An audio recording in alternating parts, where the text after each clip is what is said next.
Good morning, everyone. Welcome to your I Learn English Literature live class. We are doing this poem Mending Wall, which has been written by Robert Lee Frost. Now, this poem is a very interesting poem, and we have done some part of it where we have come to know that it is a poem where two people are there. One is the poet, and the other one is his neighbor, who are standing at a point where there is a wall in between them and in between their properties, and they are standing there at the springtime mending the wall. Are they mending the wall? Because they see every spring they find a gap being made in the wall, and that gap is made mysteriously, very secretly. Nobody knows who creates those gaps, or nobody has ever even heard of somebody creating those gaps. So it is all mystery for them, but they have come there. They have to build the wall, they have to mend the wall, repair the wall, because for the reasons for the reasons which we'll come to know when we as we read further, right? So they are finding it as a kind of outdoor game where they are standing on their own sides, okay, like in a court, in any in a tennis court or a badminton court. You stand on your own specific particular respective sides and you play a game from your own side. So they are just standing on their area and picking up the boulders and keeping them back in place in order to fill the gaps, right? So let us read ahead.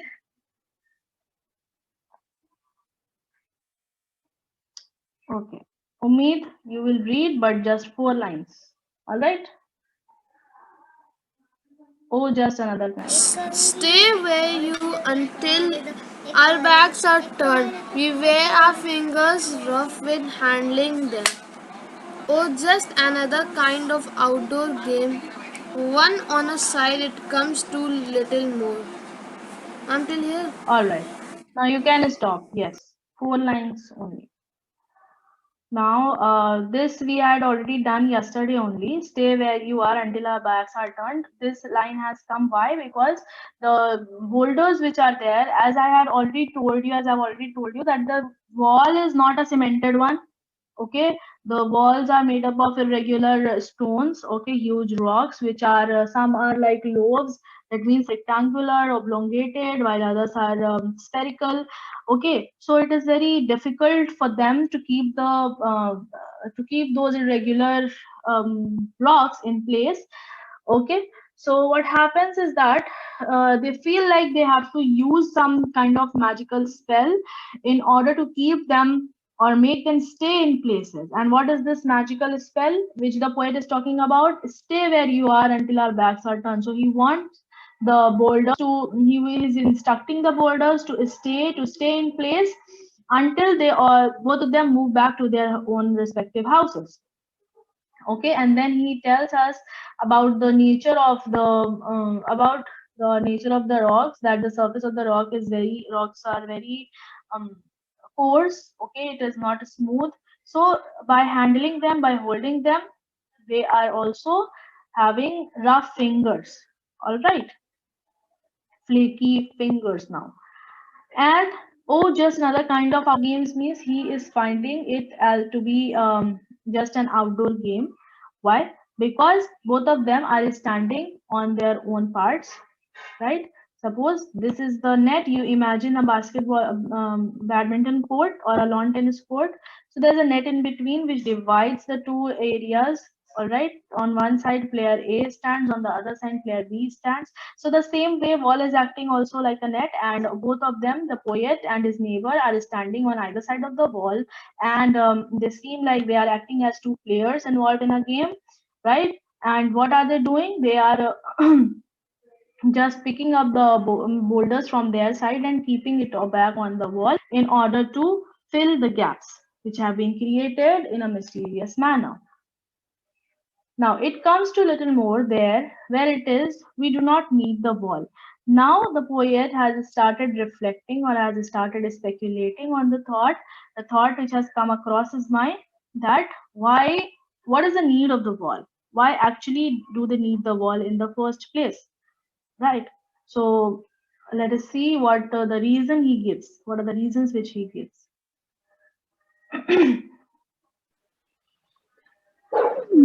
where it is we do not need the wall. He is all fine in an apple orchard. My apple trees will never get across and and eat the cones Cones. under his spine. I tell him. Yes, you can stop.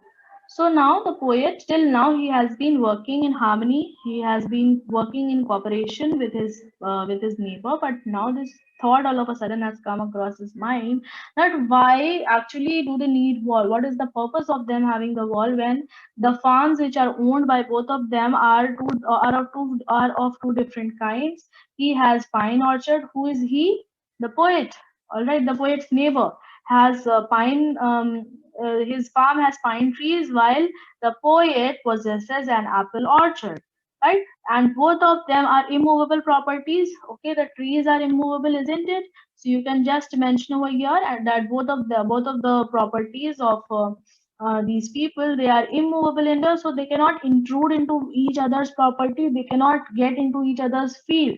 The apples will never get across and eat the cones under the pine trees which are there on the side of his neighbor.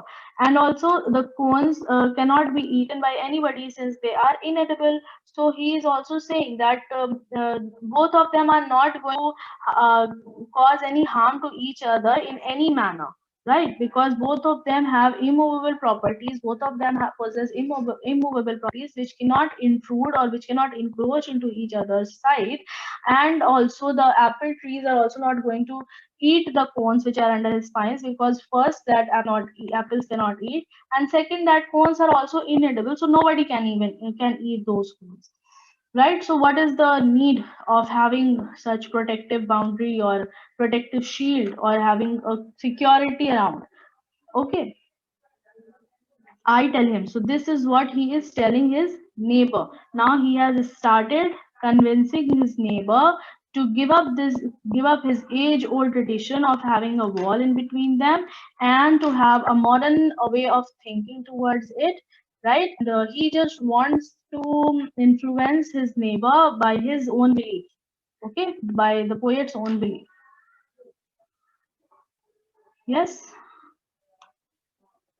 let us read ahead. Om. Yes, ma'am. He only says good fences make good neighbors. Spring is the mischief in me, and I wondered if I could put a notion in his head. Why do they make good neighbors, isn't it? Where there are cows, but there are no cows. Okay, you can stop here.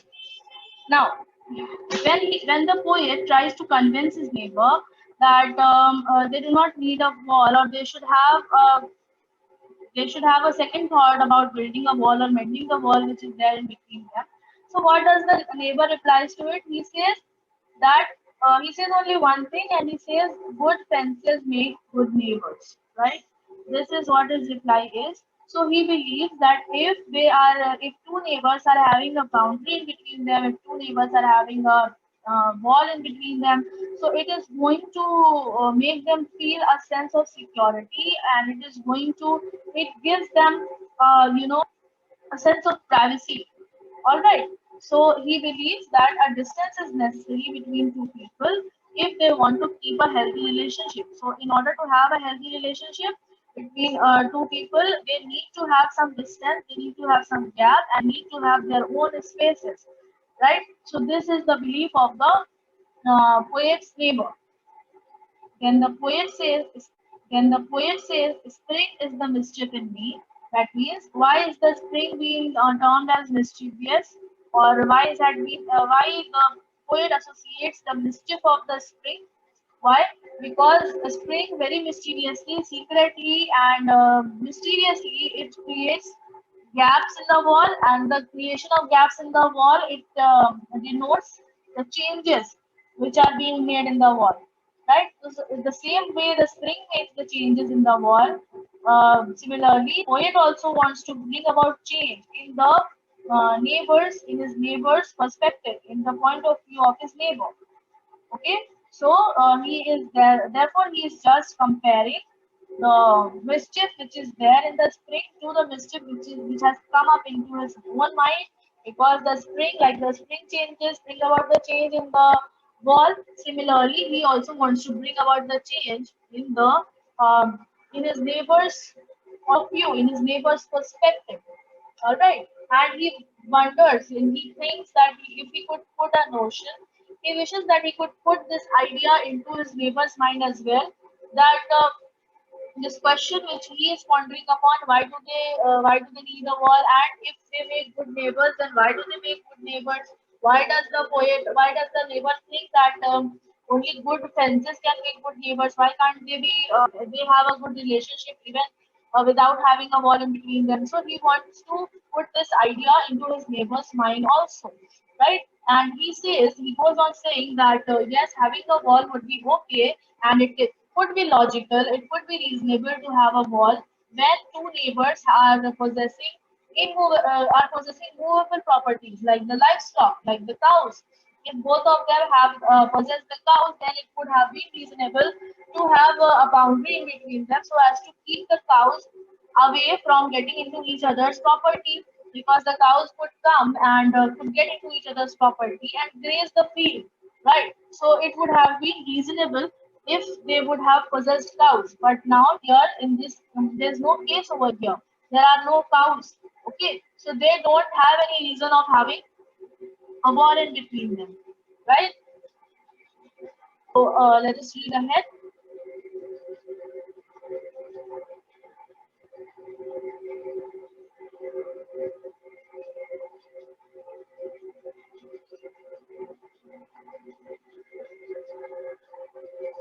Kritika, read.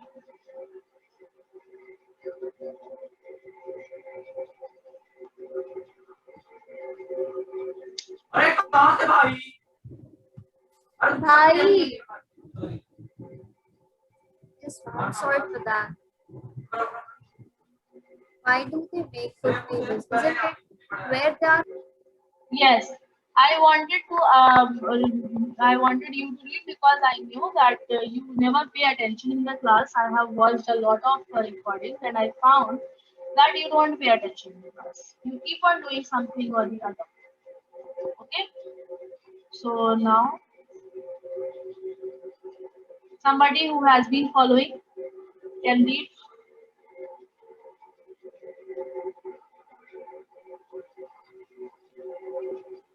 If I could put a notion in his head, why do they make good neighbors? Isn't it Okay, you were where they also are not paying found? attention. Yes, ma'am. Before I built a wall, I would ask to know what I was walling in or walling out, and to whom I was like to give offense. Something there that doesn't love a wall. Ma'am, should I read more? Okay. No, we can stop. So now we see that the poet is saying that he wants to know the reason. Okay, he wants to know certain things before building a wall. He wants to know what he is building the wall for, what he wants to keep within the wall towards his side. Because if there's a wall, then there's a side where you reside. Okay, so these are the proportion which you say that you are keeping these things inside the wall, within the wall, and there are the things which you don't want to get into your side. So you wall out those things. Okay, so this is the meaning of walling in and walling out. So wants to know what are the things which he wants to keep near him. Okay, keep inside the wall, and what are the things which he wants to keep outside the wall, which he does not want to get into his property. So what I was walling in and walling out, he wants to know that. And to whom I was like to give offense, and who all will get offended by this activity of him having built a wall, right? So then this thing again comes into picture. The repetition thing there is that doesn't love a wall. This is a repetition of the poet's idea that now he's again thinking and he's again wondering that there is something truly which does not love a wall, and now this something can be the poet's belief also, the poet's idea, right? Because till now he has been doing the work. He has been working with cooperation and harmony with his neighbor, and now we have come to know that the thought has come across his mind that he also does not like a wall. He is not also in the favor of having a wall in between them. So this something can be something from the belief system of the poet also. So you can mention over here if you want, and that wants it down. All right. So this is the continuation of the previous line, that something is there that doesn't love a wall and it wants the wall to come down, break down the wall. Who will read ahead? Anybody?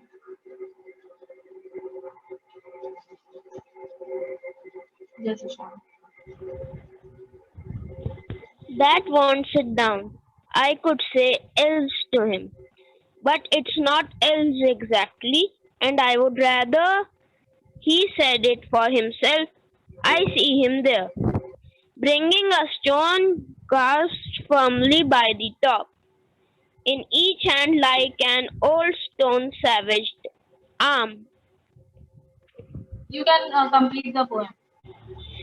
He moves in darkness as it seems to me, not of woods only and the shade of trees. He will not go behind his father's saying, and he likes having thought of it so well. He says again, good fences make good neighbors. Thank you. So in the previous line, as we saw, something there is that doesn't love a wall, that wants it down. So how does this something shows his dislike for the wall, his disliking for the wall by bringing it down by creating the gaps. So now the poet, as we see, is now thinking of some of the other point which he could by which he could convince his neighbor to give up his idea of having a wall in between them. So now he one another idea comes to his mind that he could use the names of the elves. Elves are the supernatural creature which are not real and which are imaginary. So he is now thinking, he is now trying his hard, trying his best. He's trying very hard to think of something in order to convince his neighbor so that he could give up his idea of having a wall in between them, so that he could bring about a change in his neighbor's belief system. But then he again himself rejects the idea. He says that it's not the else exactly, and it is be ridiculous to use else in order to convince somebody of something very serious, like something which is very serious, like not having a wall in between two neighbors. So he said, I'd rather, he said it to himself. So he was just thinking. He says that, like, we also naturally we get so many ideas about many things, and then we discard those ideas one by one, and finally we reach to a conclusion. Okay, so here also he is doing the same thing. Then I see him there bringing a stone. Now the poet has stopped working. He has started observing his neighbor. He's saying that he sees his neighbor coming from a distance, bringing a stone grasped firmly by the top. So he's holding the stone very firmly by the top. Firmly here means that he is working with great dedication and he is holding the stone very tightly. And who's he? This he is the neighbor, the poet's neighbor, and he's holding the stone very firmly by the top in each hand, and now he is comparing his neighbor to an old stone savage arm, to the early men who used to live in the old stone age. So he is comparing his neighbor to the man from that ancient times. All right. So a simile is being used over here. You can make a note of it. The poetic device which is used is simile. Then he's comparing his neighbor to that ancient man, and we can also analyze from this point that the people the early men and the ancient men, they did not have that great thought process as the people of today's time. Okay, their thought process had not evolved much at time. So he thinks that his neighbor is so backward that he is not ready to accept the change. He is not ready to evolve with the changing times. All right. Then he says he moves in darkness as it seems to me, not of woods only and the shade of trees. So the poet's neighbor is moving in the shadow of the trees. So there are two meanings of this word darkness. One is the literal meaning, that is the darkness which is provided because of the shade of the trees, and the woods means forest. So these two things are there. which are providing the darkness, which are creating the effect of darkness. But this darkness is symbolizing the darkness of ignorance. Okay, that which the nature, which the neighbor possesses. Right? It is the darkness of, it is a psychological or emotional darkness, or the darkness of ignorance, or the darkness which is there due to the lack of awareness. Okay, because he is not, he does not have any opinion of his own. He is just parroting the ideas of his ancestors. Okay, the ideas of his father and forefathers, and he is not giving any thought to it. He is not applying any reason before following that practice, that age-old practice of having fences into neighbors. And then, okay, what two darkness? One is the direct meaning, that is the darkness which is there due to the shade of the trees and the woods. Woods means the forest which is there. Okay, you know the meaning of the woods. Okay, you can, those who don't know, just underline and write down forest. So there is forest. There are trees, okay, which are providing the shade, and that shade is acting, is providing the darkness. So that is the direct meaning of this word. But the indirect meaning is that it also symbolizes the darkness of ignorance. Okay, when you are not aware of something, right? That is also known as darkness. When you are not enlightened with reason, when you are not enlightened with knowledge, that is also known as darkness. So this is a kind of psychological or emotional darkness also, right? And he also, he knows his neighbor so well that he is saying that he is sure of the fact that his neighbor will go behind his father's saying. He will not defy his father's saying that good fences make good neighbors. He is so he believes it so much. He is so much into tradition that he cannot apply his reason on this. He cannot have his own. He does not have his own opinion. He is just parroting the words of his fathers again and again, that good fences make good neighbors. So here also we find repetition. Repetitions are used in order to again show the reflect the main theme of the poem. All right. So there are two main. The poem it revolves around two things, two ideas. One, something that doesn't love a ball, and the other thing is that good fences make good neighbors. So two ideas have been talked about. That is why the poet has repeated these two lines twice, right? And the poet knows that his neighbor, he likes having the thought of it so well. That means he likes of thinking it, all right, and he is very much engrossed in his tradition, that he is not ready to give it up. He is not ready to listen to the poet, because he has been convincing throughout the poem. He has been just figuring out the points by which he could convince his neighbor to give up this idea of having fences, of having walls in between them.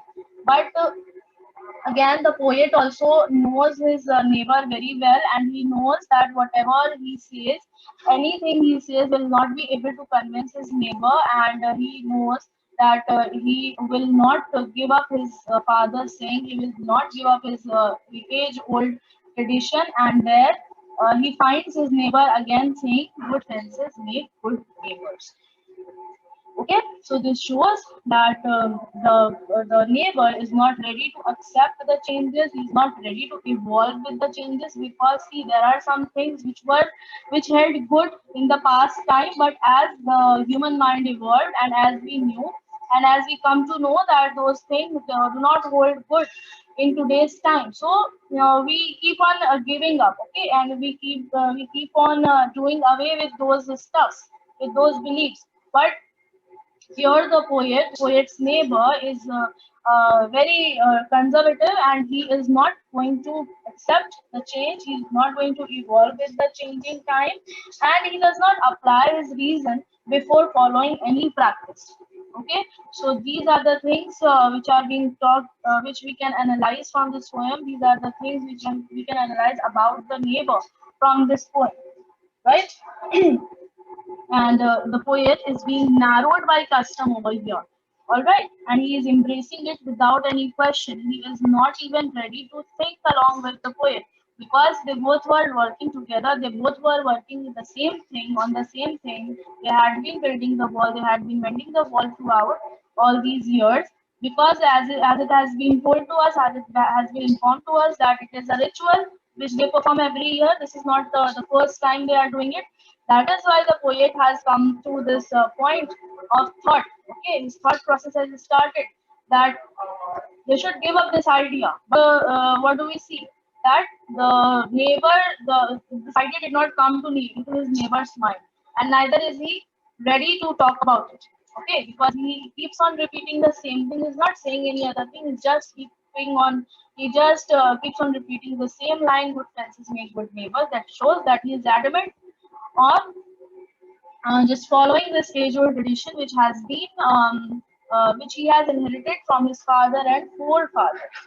Okay, so we can make a distinction by reading the poem, the complete poem. We can make the distinction between the personality of poet and his neighbor. The poet seems to be of very reflective nature, progressive. He's reflective. He's open to changes. Okay, he has reason. He applies his reason before following anything. He wants to know the purpose behind anything. Where before following anything, he's not just following any tradition blindly. Okay, and he's very curious and of inquiring nature. Whereas if we look at the neighbor, from the point of view of the poet, we come to know that the neighbor is conservative. Okay, he is a traditionalist, right? And he is unreflective because this idea did not come to the neighbor's mind. Okay, and he is bounded by customs. He is the one who follows the custom blindly, you can say, because he is not ready to have any question. He has no opinion because he is repeating the opinion of his forefathers. Okay, he is repeating the beliefs of his fathers and forefathers, of his father and forefathers, right? And he is not ready for the changes. Okay, he likes the life like that.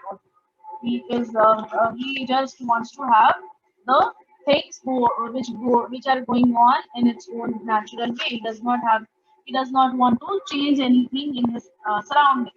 So these are the characteristics which we can analyze about the poet and his neighbor reading the poem. Okay, so if there's any question now, you want to ask any question, first of all, lower down your hands. And now those who have any question, they may keep their hands raised. I want to ask something. All right, Tasneem has a question. Yes, Tasneem. Could you please explain the line, spring is the mischief in me, on page 35? Yes, sure. See, spring is the season. What has happened? Spring is the season where the poet and his neighbor, they find a gap in the wall. So spring is bringing about some change in the wall. Okay, playfully, mysteriously. That is what is the meaning of mischief, because nobody knows how is it being done. So somebody, if a child, if you imagine a child does any mischief, how does the child do it? Okay, it does it secretly, mysteriously. So the same thing is happening over here. Spring is playfully bringing about the change in the wall. So the same way, poet is also associating himself with the spring. Okay, when it comes to mischief, because he wants to bring about a change in his neighbor's point of view. Like spring is bringing change in the wall, so the same way, the poet wants to bring change in the neighbor's point of view. Okay, mischievously, because he has used the words, the same lines, in humorous manner, like "stay where you are until our backs are turned." This also, and again, he has used this in a sarcastic way, that my apple will never get across and eat the cones under his spines. So all such things he is using. Right? Okay, ma'am. Understood? Thank you, ma'am. Yes, ma'am. Yes, Arav?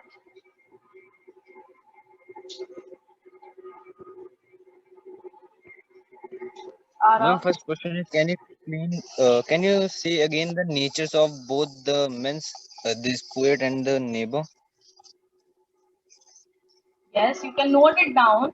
The correct characteristic of the poet can be he's progressive, he's reflective, he's open to changes, he's a free thinker.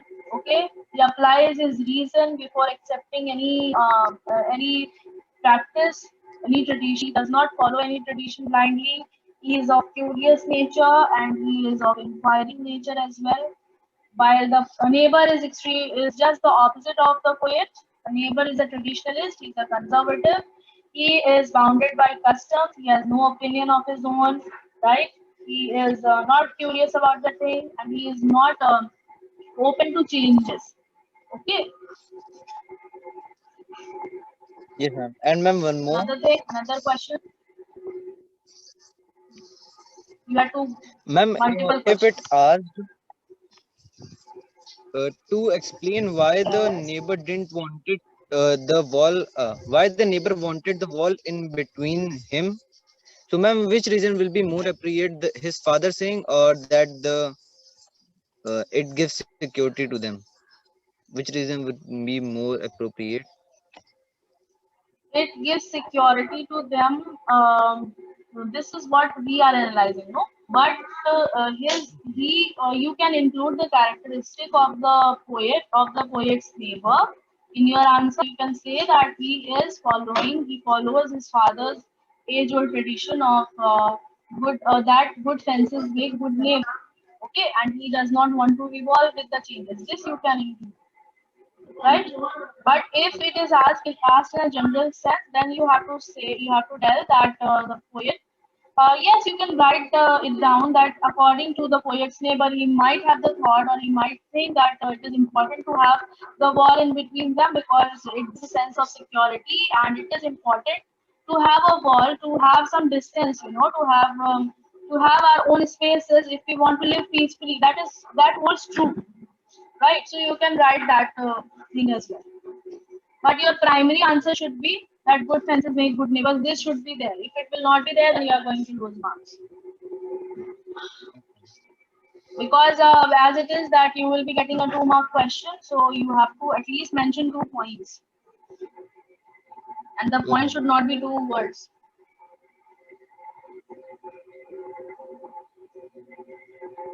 Okay, understood? Okay. And ma'am, Any other one question? more question was there. Yes. Ma'am, as in the whole poem, the poet didn't wanted the wall in between himself. The So, poet didn't want. I have explained to you the usage of do verb. And if you're going to make a mistake, I'm not going to take your question. yes, ma'am, as it is given that the poet didn't want the wall between themselves. So, can we say that he was the one who broke the wall uh, as the answer? It could be, but the culprit is not known to us. It is a mystery. So you can just Ma'am, guess. if it asks that, what is your opinion for If this it is answer? So, asked can we say that? about your opinion, then you can write. Okay, ma'am. Thank you, ma'am. Any other question? All right. You're welcome. Yes, Priyanshi. Yes, ma'am. I wanted to ask that, ma'am, why this line is used where there are cows, but here there are no cows. See, the poet has used this in a sarcastic manner. If you remember yesterday's class, he said that he is all fine and I am an apple orchard. My apple trees will never get across and he owns under his spine because the properties possessed by both of them are immovable. Okay, so it is illogical to have in between two immovable properties, right? But the purpose of having a wall, it becomes reasonable if you have livestock, if you have some movable properties like cows. Okay, suppose you have field and you grow crops and your neighbor has a livestock. So always the cows of the neighbor they could come and graze on your field. So for that purpose, in such case, it is okay to have a wall. Okay, it has some reason, it has some purpose. But what is the purpose in their case? Their properties are immovable. They don't have cows which can get into each other's field, isn't it? So Yes. that is why he thinks that these two things can be compared. He thinks that There is no reason. Here he is saying they don't have any reason to have a wall. Only they could have a reason to have a wall when they had these livestock under their possession. So these two things can be read side by side. Understood? Ayati? Yes, Ati. Ma'am, can you please repeat the figure of speech in the first page? I just missed that. Personification. First full line, personification. Thank you, ma'am. Athar? Yes. Ma'am, I wanted to ask, ma'am, if the writer doesn't want the wall to be there to stay there, then why he is coming and mending the wall? Because of the harmony, because of the brotherhood. Okay, he's also being a good neighbor. Okay. There are certain things which you do for others, so he's also doing the same thing. But then towards the end, you see, he has stopped working. But then he's also convinced that his neighbor, he will never be able to convince his neighbor, and he'll never be able to drag his neighbor into his own beliefs. Isn't it? So I have told you in the very beginning that this poem is based on so many themes. Okay, you will find brotherhood, you will find harmony, you will find traditionalism in this, right? And then you will find the two opposite point of views. So all sorts of things which you can imagine, you will find in this book.